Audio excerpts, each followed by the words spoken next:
your quality of life. Let everyone know you listen to The New Orleans Talk Network.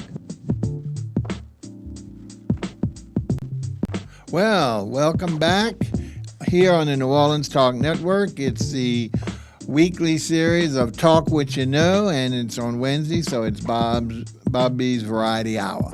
We appreciate you tuning in, and we've been last week and this week we're going to be doing a little topics that we're still doing light topics, but a little bit more informative, a little bit more business-like, even though it's not totally business because we don't want to take too much away from the Thursday Entrepreneur Hour. But at the same time, we have some things I think it's important we hear about all the time, and sometimes we don't pay any attention unless it actually has a meaning for us.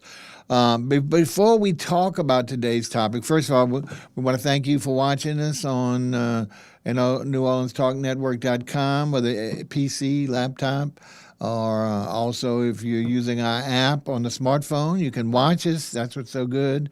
Listen to us on the Bluetooth speakers in your car or Chromecast us on your TV. So we want you to start watching us, even though you got to watch this ugly face every morning, or not every morning, once a week. But at the same time, we promise to bring some other pretty faces on, and you'll see some of that today as we get into our topic. Before we start the topic of today, and I'll tell you that in a moment, though, I do want to take a personal notice. Something happened yesterday that I thought was noteworthy.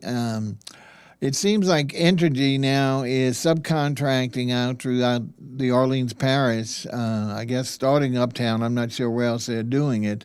But just going up and down the streets and just slashing the trees, any of the trees between the sidewalk and the curb, that power lines are involved. It seems like, of course, they're probably using the excuse that it's safety or for storms. I know once a year, the big oak trees, beautiful oak trees on Napoleon are always trimmed so the parades can pass by. And of course, we say nothing about that. But these are giant, heavy trees. My situation is I've been in my home for about 40 years, and I have planted crepe myrtle trees, blooming white crepe myrtle trees, just two of them in the front that are over 50 years old. And for anyone familiar with a crepe myrtle tree, even though they get tall and bloom beautifully, they provide shade, but the branches never get thick. The circumference, especially as you get taller and taller, thin as micrometers, really. So the theory that this is going to pull down the wires or have some interference like that, which has never been explained to me. So one of my complaints was, one, these people just show up at your door and start trimming without knocking, without telling you anything, no advance notice, which I thought by today's age that more and more of the agencies would be a little bit more transparent. Two, just following the same procedure up and down the street, no matter what type tree it is, and many times unnecessarily, just because they've been given the money to do so. So I would encourage you to, if you feel this way, I went ahead and posted on Nextdoor neighborhood software, which involves 15 neighborhoods in New Orleans, about 6,000 people, and asked people to do one or two things, three things. I'm asking you all to do that. If at all possible, to call your council person if you feel you know that this is something that should be more well vetted as opposed to just coming in because they're using their money. Two, call Melvin Johnson, is the operations coordinator at Energy. I've been given his name even though he wouldn't talk to me yesterday when I tried to through his supervisor, his worker. Thirdly, you can post on Nextdoor if you have that software in your neighborhood. It's it's free. Or you can also, this morning, before we get any time during the show, if you'd like to call and express your opinion on the matter, call us on our normal talk line, which is 504-341-8255. That's 504-341-TALK. We will put you through, even though we've got a scheduled topic. And, of course, we also have some specific callers on that topic. But at the same time, this is very important not only to me, but should be to any of the neighborhoods because especially in Uptown and some of the older established neighborhoods, part of the reason you bought there or live there is the magnificent trees affording shade to keep your air conditioning bills down, shading the street as well, so it's a comfortable, cool neighborhood. And for it to be just indiscriminately done without advance notice, I think is wrong. Okay, enough. Let me get off the soapbox. But we'd love to hear calls regardless, because, that's what we're here for. You can text us at that same number, but we would love to hear you speak on the phone. Okay, today's topic is, what can a nonprofit do for you? Now, we should always start off is some people don't even know what a nonprofit is. You hear this term, and some people think, oh, well, that means I can get some money somewhere. And in some respects, that's true. But the whole purpose of a nonprofit is that someone or some group of people had a mission to do something better for society. Now, the difference between nonprofit and profit, obviously, is that even though both can make profits, meaning after they pay their overhead, their normal expenses, whatever's left over in a for-profit situation, if it's a stock company, that's got to be given back to the shareholders or bonuses, etc. The nonprofit has to give it back to the recipient of the services or expand their programs.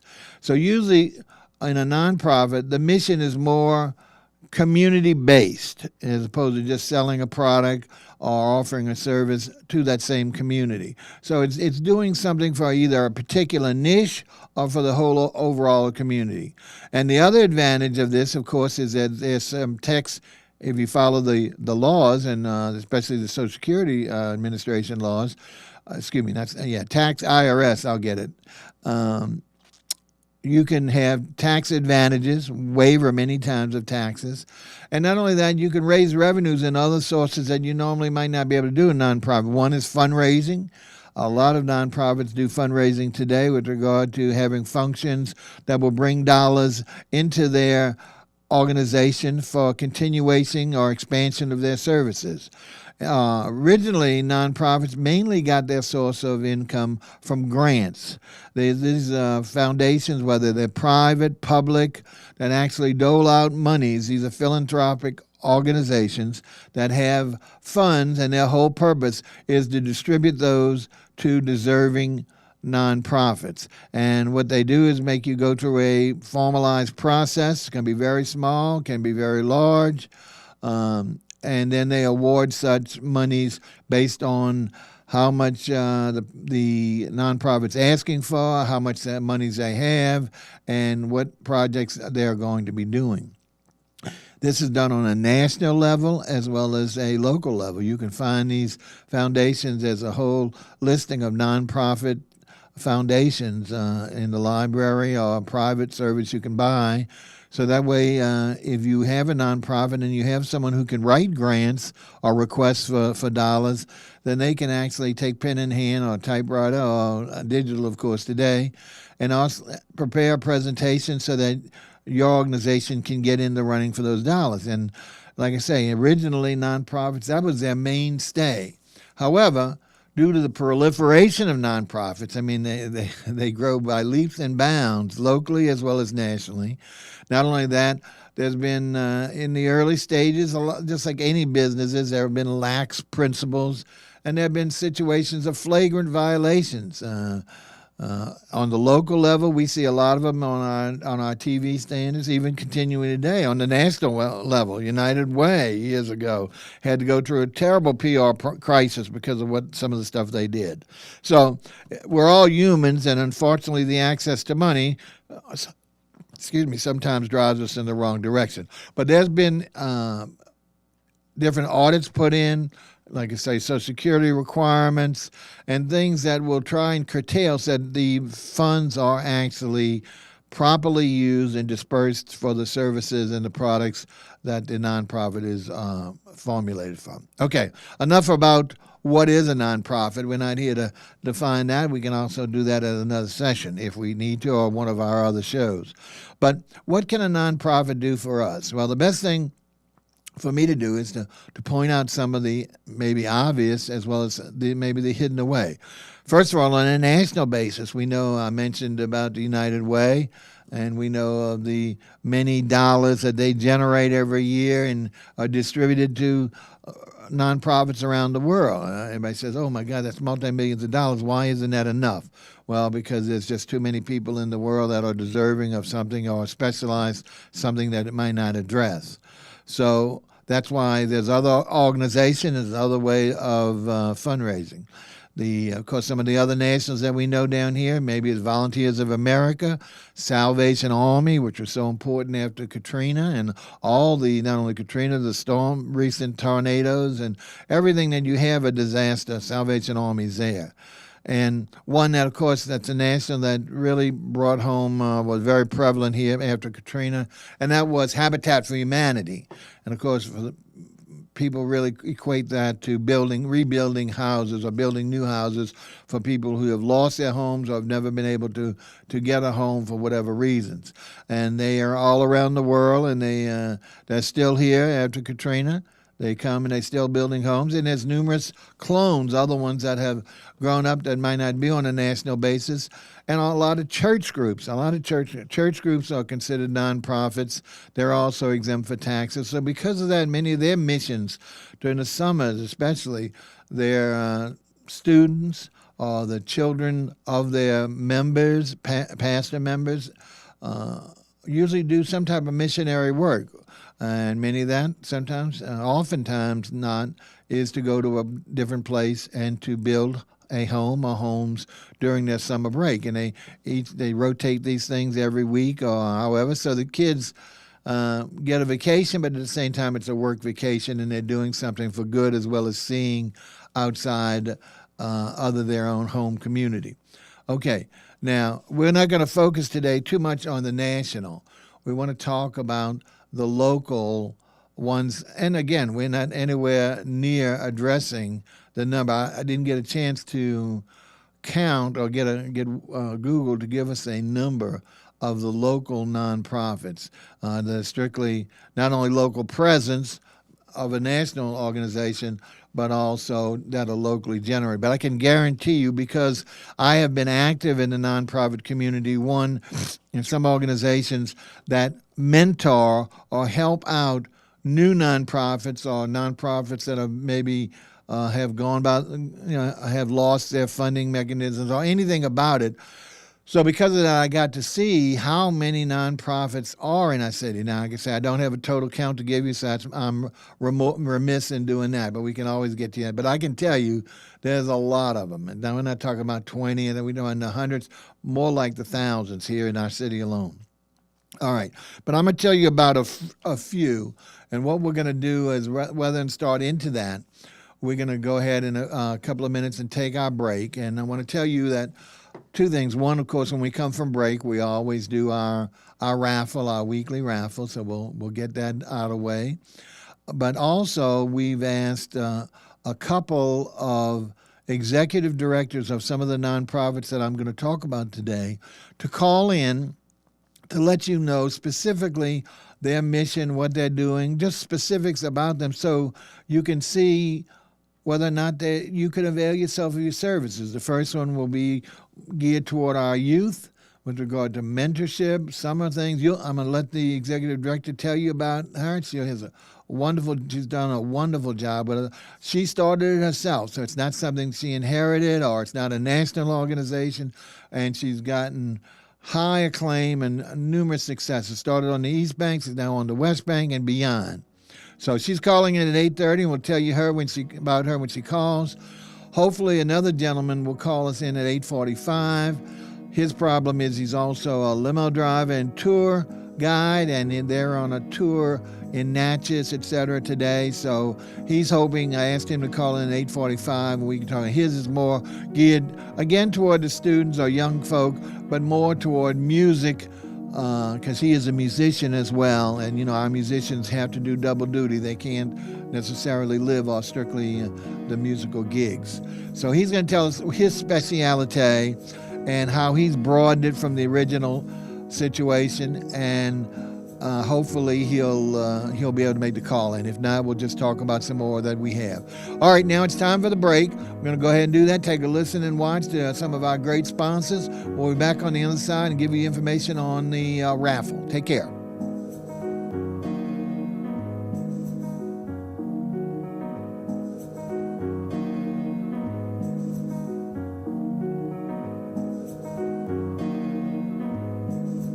Soul food, and then there's food for the soul. At a time where we live to eat, the Praline Connection restaurant serves up recipes that reach back into days long gone. You know, the kind of meals your mama cooked up for Sunday dinner. Fried chicken with macaroni and cheese and candied yams, homemade meatloaf with garlic mashed potatoes and string beans, or Nolan's filet gumbo. That's the real soul you get only at the Praline Connection restaurant, located at the Kona, Charters and Frenchman Street in the Marinade. This is Remus Bowman. I want to invite you every Monday at 12 o'clock live for You and Your Credit. You can call in, you can ask me questions. Believe me, I've got most of the answers for you. We're going to help you get a good credit score. We're going to open doors for you to have an opportunity to be successful and pay low interest for your automobile, your home, your credit cards, everything that you buy. We're going to put you on a great path to have a successful future. Send me your request for information. I'll be glad to answer your question. Every Monday at 12 o'clock, join me from 12 to 1 Monday afternoon for You and Your Credit, originating from New Orleans Talk Network.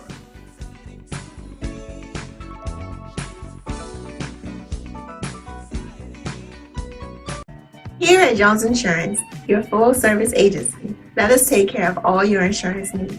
We provide homeowners insurance, flood, rental, commercial, auto, and life insurance.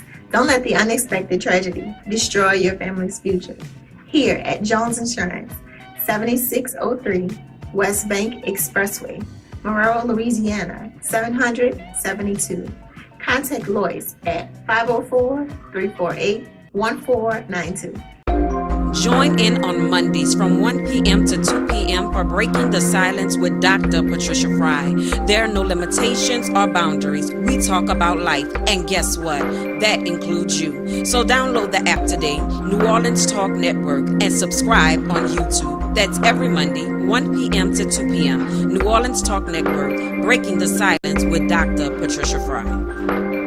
Y'all know me, this the people person here. Big homie head. It's your boy Fred. This man, big fan. Right. Listen, we're your host of the New Orleans Talk Network's Fan View. Real fans talk real sports. Check us out every Thursday night, 6 p.m. Listen up. Your customers, our listeners, could be hearing about your business right now. Yeah, right now. Don't miss out on the opportunity to advertise with NewOrleansTalkNetwork.com. Call our business department today at 504-475-4793 to hear about our great rates. NewOrleansTalkNetwork.com. We provide the people, you provide the business.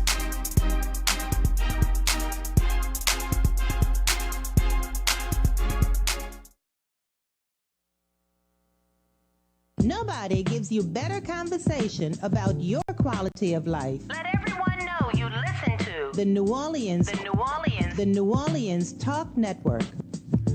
And don't forget, folks, let everyone know that you're watching, not just listening, watching the New Orleans Talk Network. That's what's so great about the New Orleans Talk Network, is that we're moving ahead of the game. We're separating ourselves from the rest of the pack by bringing you live streaming video in addition to our audio. We're just not like a typical radio station. So we're hoping that you like it. And as you see more and more when we are trying to eventually move outside of the realm of the studio, then we're really going to be full scale for you, so you can see some of the lovely, not only sponsors, but some of the other activities going on around in our community that we're trying to feature. Meanwhile, let's get back to our weekly raffle. Before I show you what we have today, I do want to mention that for some reason, two of the prizes over the X number of weeks have gone unclaimed. One was a pair of the beautiful ladies' sun hats, one with a pink band around it, the other purple or lavender, whatever. Definitely great for young ladies or ladies of any age. We had given that away during the Jazz Fest situation. One pair with the tickets, one pair without. No one has claimed them. The other thing is during the cookbook session, we still have one cookbook left by Holly Clegg and also a great book on chefs of 2002 in New Orleans with the top restaurants they represented and recipes, a signature recipe from each. Now, what we'll do is we continue to pull every week. When we pull our new raffle, we have a separate pull for each of those till we get them. Now, as you know, in our registration, we only ask for email address, So that's our only way. We're not asking you to give your phone number. So we're asking you, we will email you telling you that you've won and asking you to at least feed us back through the email or call us and let us know you're interested in receiving the prize. If it goes on too long, we're just going to give them away to deserving people to represent our organization. But we would like to continue the raffle. So remember, the key thing about the raffle is that you only have to register once. And we'll go over the rules right after we finish. But let's take a look at what we got today. I think we have pictures of it, but I also brought it live in the studio. It's a little 3-pack thing. And the first thing is, as you can see here, are binoculars. And these are nice, portable. They rotate to fit the comfort of your eyes. They have a band so you can put around your neck so you won't drop it. You're not going to hold it the whole time. These are great, obviously, with the upcoming Saints training camp as well as the Saints games or concerts. We just passed Jazz Fest, and, we have festivals now all the time. And we not always can get all the way up to the stage so we can see close-up. So this brings that close-up to us. It brings us the singer, the musician, or whoever else we're looking at. So it's a great little pair of binoculars. With it comes a nice little cleaning cloth to keep the lenses clean, both on where you look as well as where it takes in. And it's conveniently packed in a Velcro nylon package that you can hook on the back of your belt so you don't have to carry it. And it's Velcro, so it's easy open. So we think it's a nice gift. Everybody starts qualifying, oh, that's a man's gift. Well, I think it's small enough that a lady wouldn't mind it, especially so many of you ladies go to the concerts or anything else that you would have along horse racing. If anybody follows the horse racing, this is a great thing because we can't all get seats right on the edge of the horses. All right, so that's this week's raffle. And like I say, we also draw for the 2 remaining things that no one's claimed. Once again, how to raffle, 3 ways. We ask you you have to register, but 3 things we need. You can call into the station. You can send an email to my address, which is bob@rrevue, bob@rrevue.com, or you can go on our website, neworleanstalknetwork.com, use the VIP box, put your first name, full name on the first line, second line, that vital email address, the third line, put raffle and your zip code so we know where it's coming from. Again, that's all you need to do, and do it one time. You don't have to keep doing it because it's going to just be repetitive. It doesn't put you in more than one time if you try and re-register. But make sure you get your registration in. And please, if you get a notice from us, if you say, oh, Bob, I don't have any girls in the family, so I don't want those sun hats, whatever you're reading, just give us a little feedback to know that you did receive it, that we didn't get a wrong email address, even though they're not returning. And that way we can get rid of these great gifts. Now, again, as we say, the gifts are going to continue to grow. And when we get some sponsors, as we did from the artist or whatever, or the insurance company tickets, they're going to increase in value and hopefully major interest.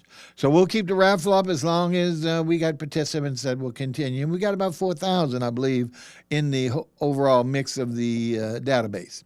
All right. Now, let's move on. We're talking about nonprofits, what they can do for you if you happen to have the need or your family for some of the things that we're going to talk about. We're talking about local ones now, and just ones that I know personally of because I've come in contact in all the years that I've tried to help and work with nonprofits. So one of the ones that probably most people are familiar with, in addition to we talked about Habitat for Humanity, but it's also after Katrina, and not just after Katrina. Historically, people, depending on your income, have had trouble finding the ability to buy a home, an affordable home, not just a home, because there's homes for sale, as we know, everywhere you look. But again, what we wanted to do is give you the opportunity to get out of the renters. We were so much a renter society. We, never people are never able to buy their homes. So there's organizations that will actually help you along the road, whether it's getting credit if you don't have it, improving your credit, whether it's learning just the principles about down payment, how you can avoid that or how you can minimize that in case you can't come up with that percentage of money. There's all different financing abilities. So there are organizations that do affordable housing services. Not only do they do the rebuilding of homes or retrofitting, like even now for making it for senior citizens, making sure that they have wider doorways or handles to hold on, or even for energy-saving tips like solar, all this situation. But more importantly, after Katrina, a lot of homes were damaged, and again, folks either they were either underinsured or no insured and couldn't get back to the home of their desires. So these organizations, and the one that I'm most familiar with, one of the oldest, is called Neighborhood Housing Services. And that started on, it's on Ferret, and it started right there in mid-uptown. Amy Baptiste is the executive director, lovely young lady. So if you have a need, they have classes all during the year on all these functions.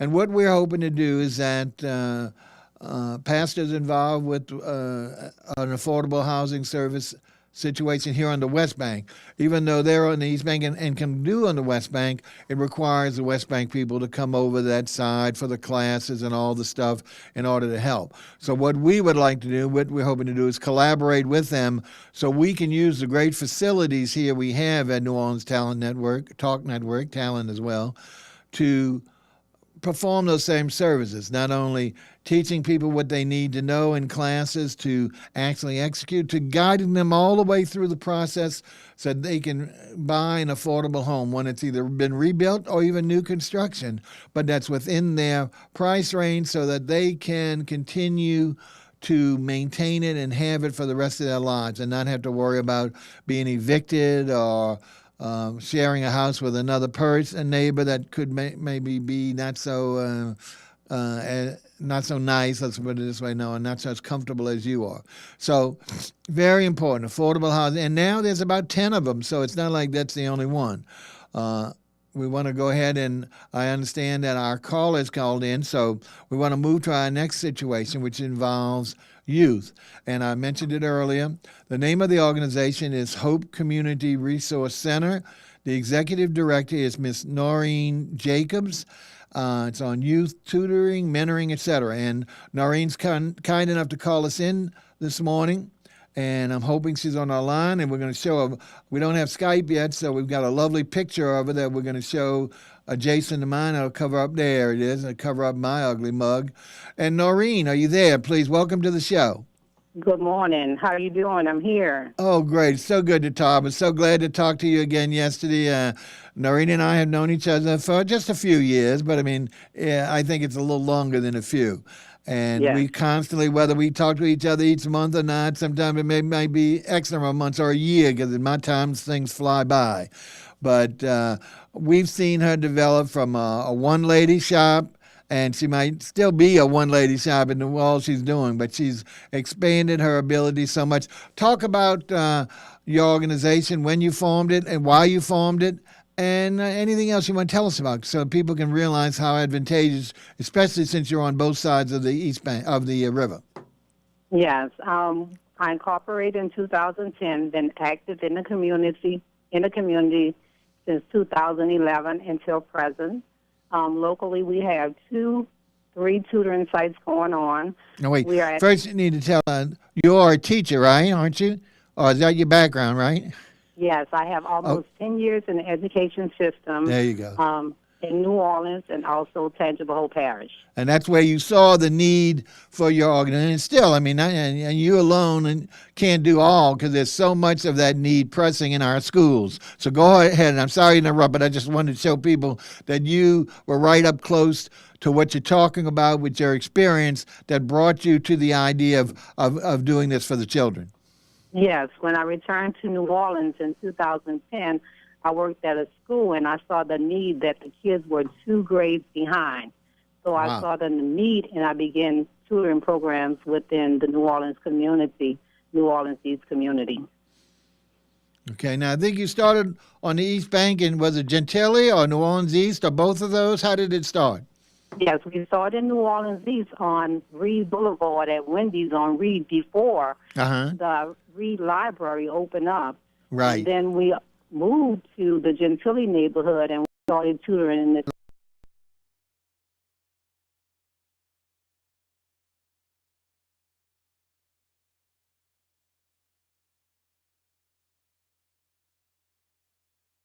because we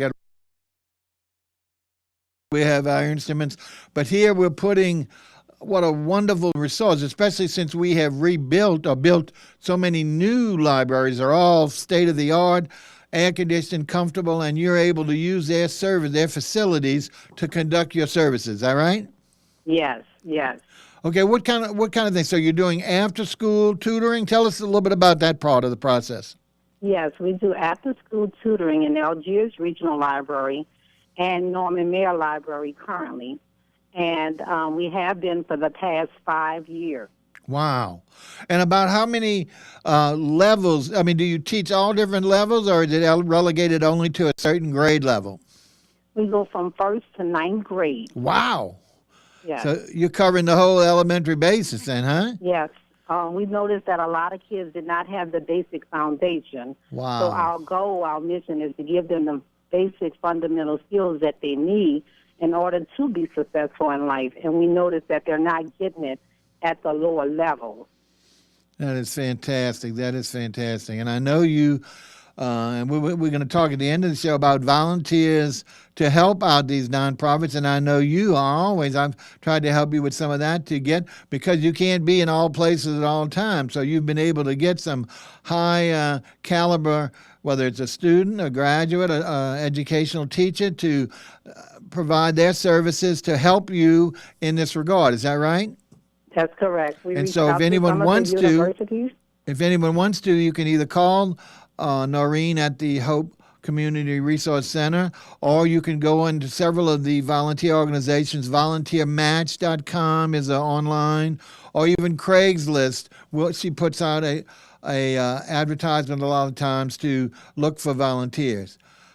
So let's go ahead and tell a little bit more about this. What else do you do besides? I know you started with the basics, and of course that's so important because, as you mentioned, when you first came back here, most children were 2 years behind the level they're supposed to be.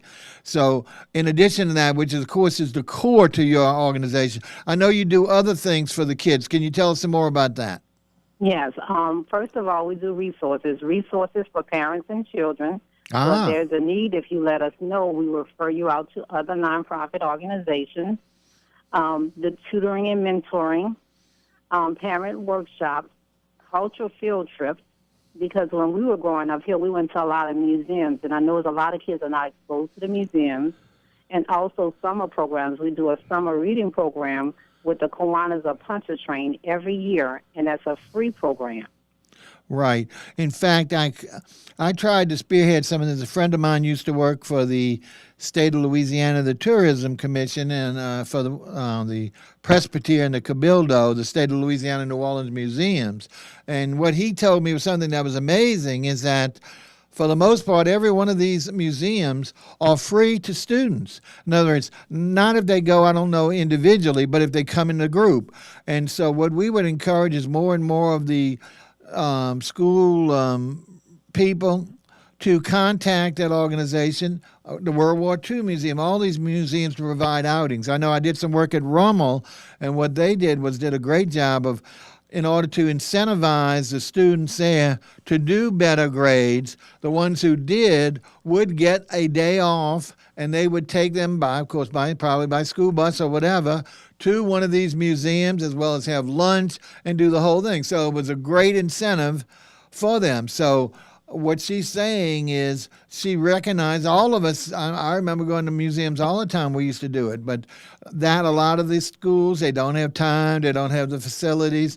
So this is why it's great to reinvent that, because that is a tremendous education. I just went to New Orleans Museum of Art, and what's great about that is that as long as you're a Louisiana resident, and I don't know for children how they do it, but to prove identity, if you have a driver's license, then you can get in free on Wednesdays. And they have a phenomenal exhibit that ends this month on Venice in the 1700s. In fact, I took a lot of pictures and posted on Facebook. I don't want to keep talking about me, but I think that's a great deal to reinstitute field trips that are not just for fun, although you have to have that as well. You have to go to the playlands or whatever, but the educational ones where they learn about not only about our city, but also about the world at hand, which they might not get at all in any of their history classes if they have any.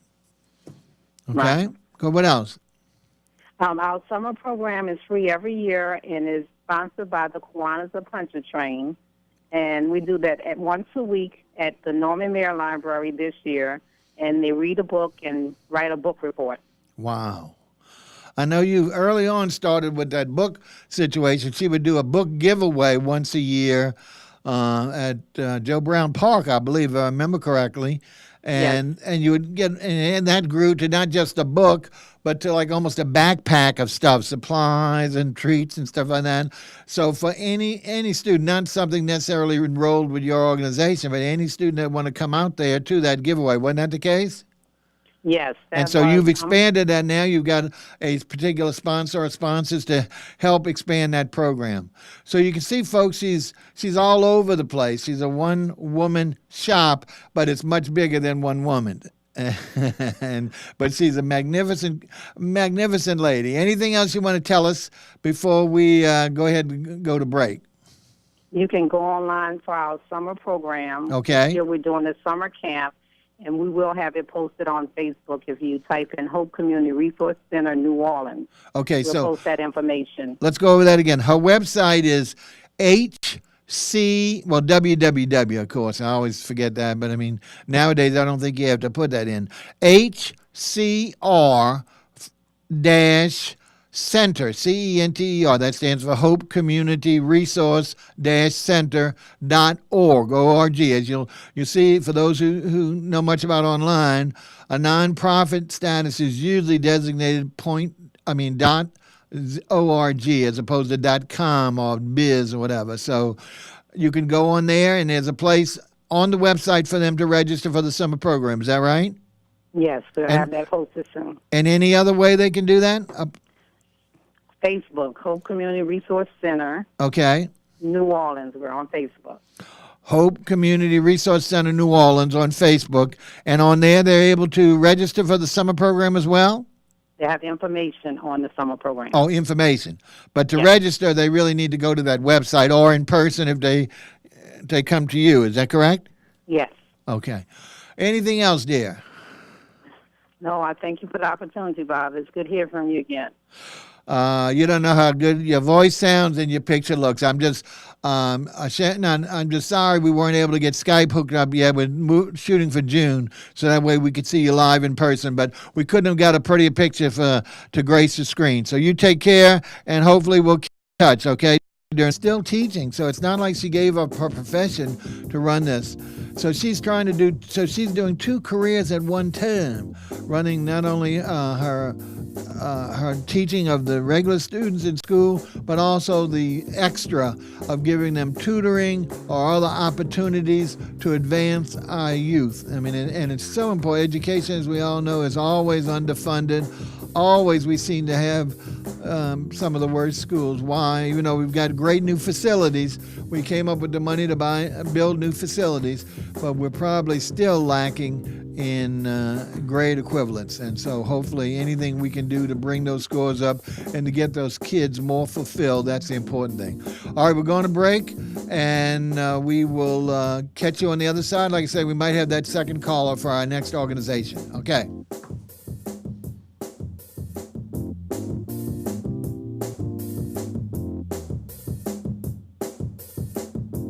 There's soul food, and then there's food for the soul.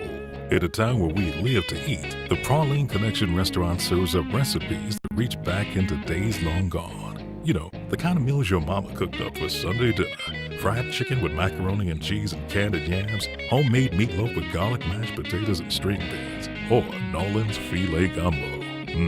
That's the real soul you get only at the Praline Connection restaurant, located at the corner of Charters and Frenchman Street in the Marinade.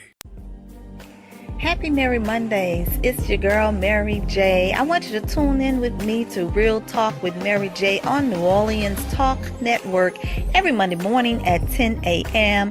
Then follow me to blogtalkradio.com/Real Talk with Mary J at 10 p.m. It's going to be a Merry Monday every Monday at 10 a.m. and 10 p.m. You've just tuned into New Orleans Talk Network. Are you looking for a home to live stream your next event? Give us a call here at Bethesda Community Event Center, the only place on the Gulf Coast that can host and broadcast live your wedding reception, your baby shower, business seminar, and any other special event. Give us a call at 504-708-9454 for more details.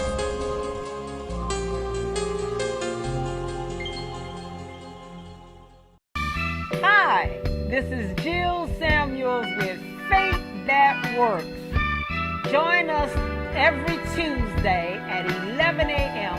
Central Standard Time and 12 noon on New Orleans Talk Network as we change the lives of people with the Word of God by equipping the body of Christ to evangelize the world while reconciling people back to God. Let us continue to carry the water to the desert because Jesus is the living water. Stop this hauling water to the sea. New morning show alert. New morning show alert. The Warren Ballantyne Show airs daily from 9 to 11 a.m. Central Time, bringing you the news you need to know.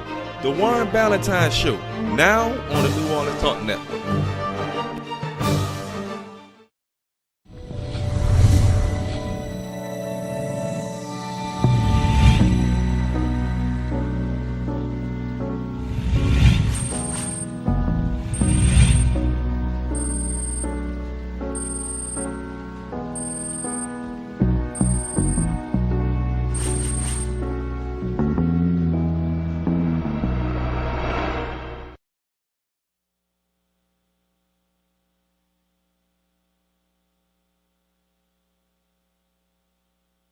Nobody gives you better conversation about your quality of life. Let everyone know you listen to The New Orleans Talk Network.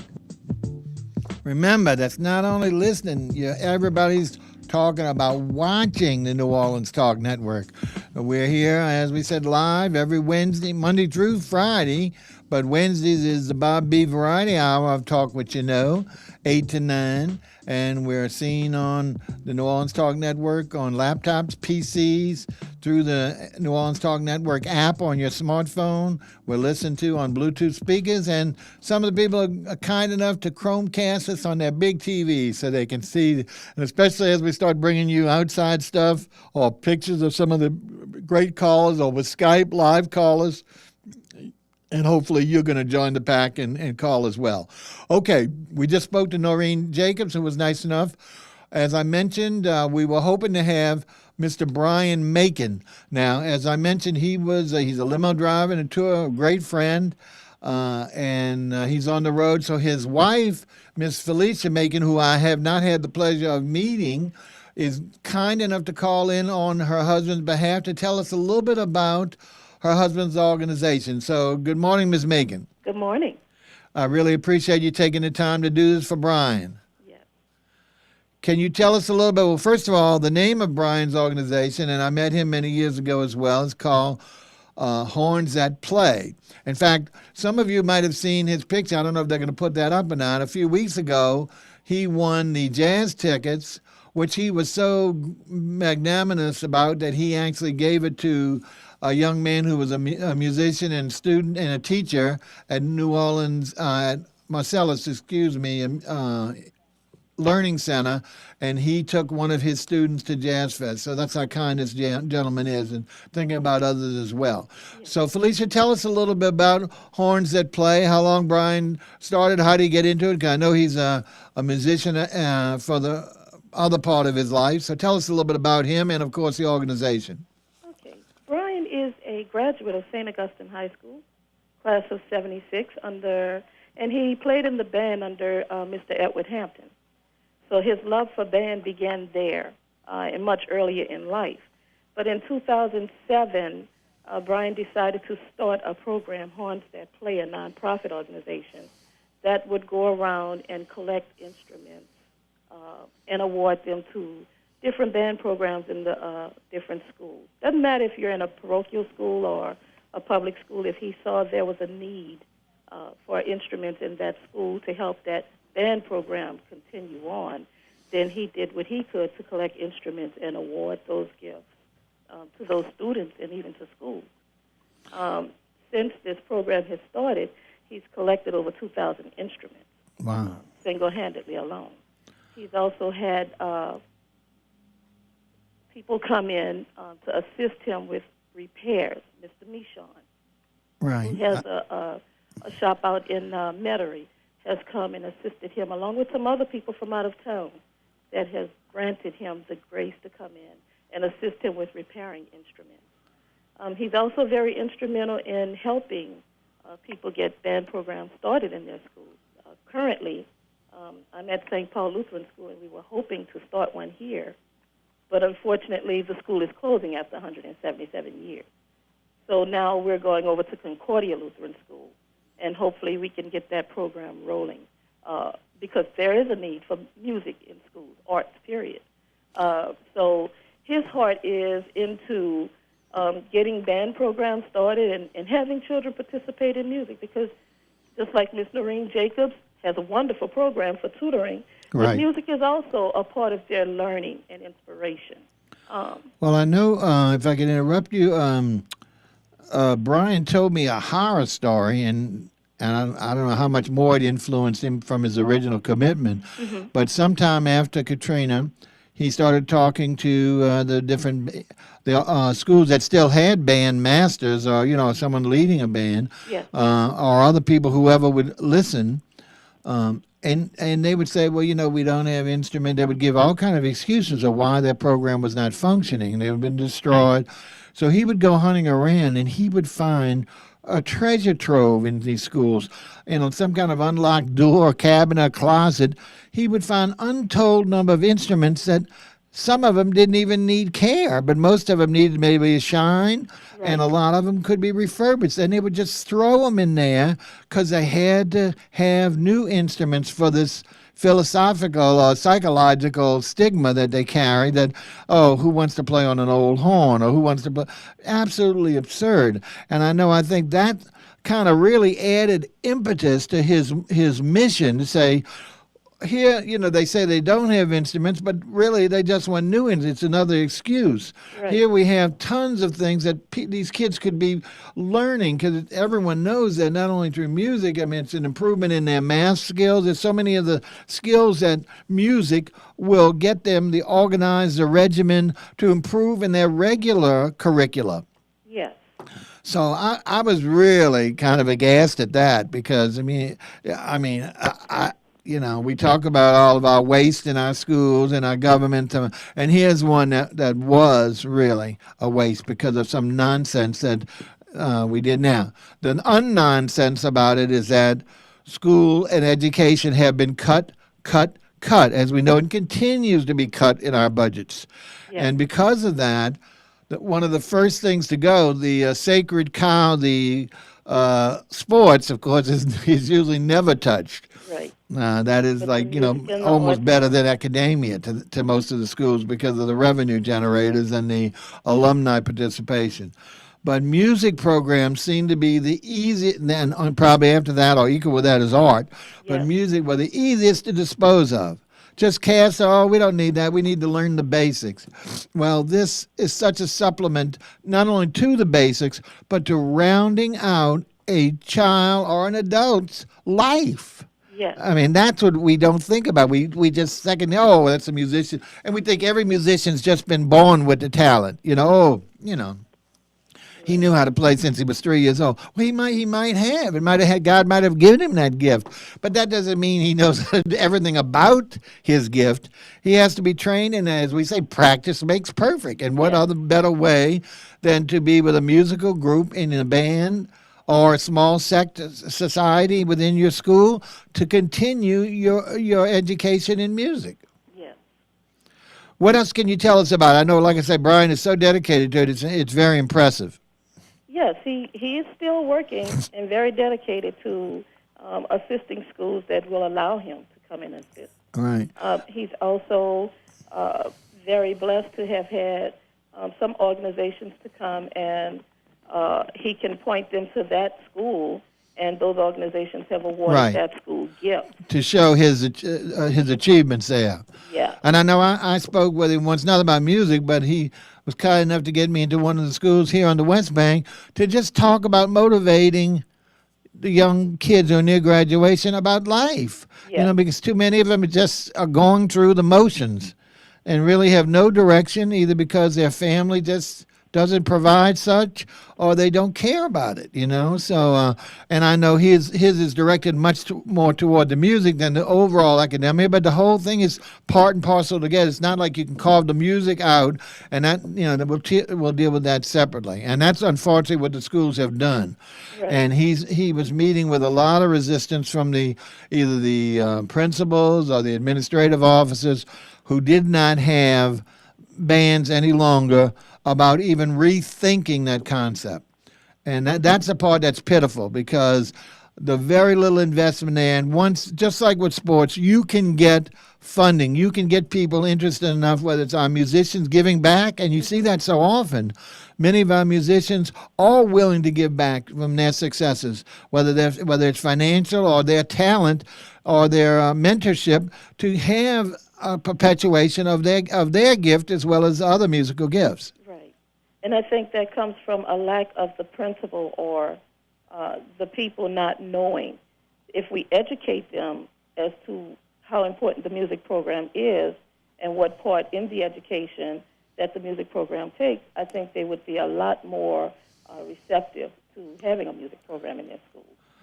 Okay, dear, anything else to wrap up? We're getting to the end of the show, but you've been a most eloquent speaker on Brian's behalf. In fact, sometimes speaking a lot better than he is on his subject. So that impresses me too much for not meeting you. But anything else you want to say on behalf? If not, I owe you a debt of gratitude for Brian convincing you, and probably that wasn't hard because you seem very receptive as well to your dedication to the idea. Yes. I'm just happy to be here to step in for his behalf. He could have given you a lot more information. Does Brian have a website or anything that they can get the information? At the present time, it's down. Okay. He's working on it. But to get in contact with him, you can reach him at bmakin2@cox.net. Right. Okay. Yeah. So you can email him directly, and he will give you all the information you want. Once you meet him, he's going to want to be face-to-face with you if he can, even though he's got a busy schedule with that limo and also taking us tours. But you'll be glad you met him. He's a very affable character, a wonderful spokesman, and a real tribute to our society. Thank you so much, sir, ma'am, and you have a good week, okay? And thanks for calling. Thanks a lot. All righty. Bye-bye. Bye. Okay, we're just about winding down, and I really didn't get through anywhere near the locals that we wanted. I'm going to mention a couple more, and if they're old time, if they tell me I got to go quick. Let's see if they're going to tell me that. 2 minutes. All right, 2 minutes. There was an organization I was involved in called Rick Rack. It's a funny R-I-C-R-A-C-K. A young lady from New York, Allison Parker, came down here. She was a seamstress for television and also movies. She got great donations from these shows that would finish of costumes, and she came up with the concept of repurposing costumes. She started on Ferret Street, now she has a big quarters on St. Claude. So you know of anyone, again, it's an alternative thing that can become a career where you can become a designer of fashion, a seamstress, etc. She has all those occupations, Rick Rack, and they have an online presence. The other two, one I'm been about New Orleans Film Society. It's more lucrative. This is not as mission driven with regard to helping, other than helping people with something that they consider entertainment, and that's film. It's grown for years, and now we're actually Academy Award number. But there's all kind of films, perks that they give you with regard to free movies, etc. We're lucky enough to screen movies during the year because they get so many submissions for their festival. But again, that might be removed from most people. And the other last one is Operation Hope. It's another one that was here years ago, left about 2 or 3 years ago. Is still in Atlanta and LA, and I've been talking to them, Omari Pearson, and he guarantees me that they are coming back this year. And this is an organization that teaches, again, more like our Thursdays, an entrepreneur, how to start a business.